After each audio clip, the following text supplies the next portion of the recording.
So what sins were passed down from the behavior of Adam and Eve to all of us?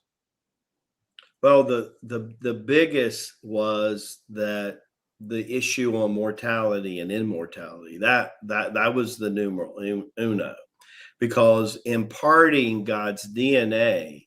Remember, you've heard us, Jimmy and me too, were almost out of breath, say God's way and God's law is not man's way and man's law. And that was supposed to be imparted on the spine and the back of Adam.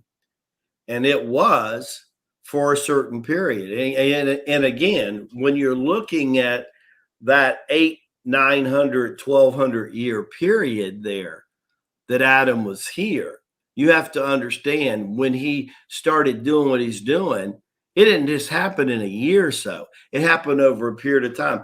God was watching him. And for a while, even though Adam was unconscious a lot of what to do in the beginning, like we all are, When you start praying with prayer beads, do you know what you're doing?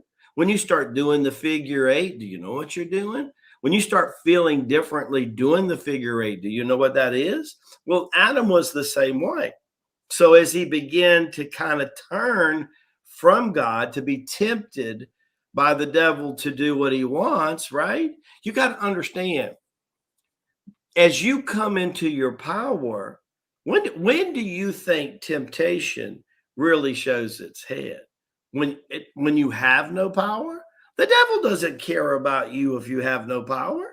He doesn't care about you. Go on and do. If you're whoring around, if you're drinking your life away, or if you're shooting a needle in your arm, man, he loves you, but he don't think the first thought about you, because he has you captivated.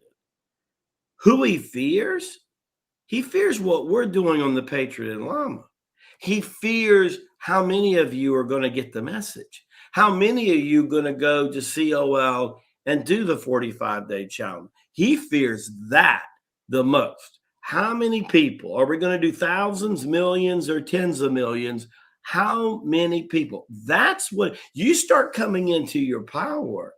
He's going into his hat of tricks. What can I do? Can I send him a pretty woman on the internet? Can I stop him in traffic and get out and give him liquor that's 500 years old? What can I do to tempt him? Can I sucker him into believing that, something's going to happen, and he's going to win like the lotto times 100 million people, right?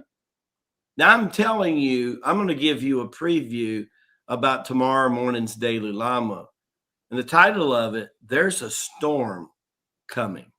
Oh, yeah, boy. And in the storm, I'm primarily talking about a financial storm. Oh, yeah. And I'm making the case, are you going to, the Sage of the South on our episode yesterday of the Masterminds, and as you get into our memberships down the road one day, you'll look at Masterminds, but the Sage of the South, Joseph Land, who is a master in business, he made a real powerful statement. He said, if the world went financially to hell in a handbasket tomorrow, my house would be in order. That's a really strong thing. I'm going to ask you today, if that happens, would your financial house be in order? And if you're not sure, or the answer is no, don't mess tomorrow morning's Daily Lama. It's about 15 or 20 minutes that'll give you an idea how to get out of that.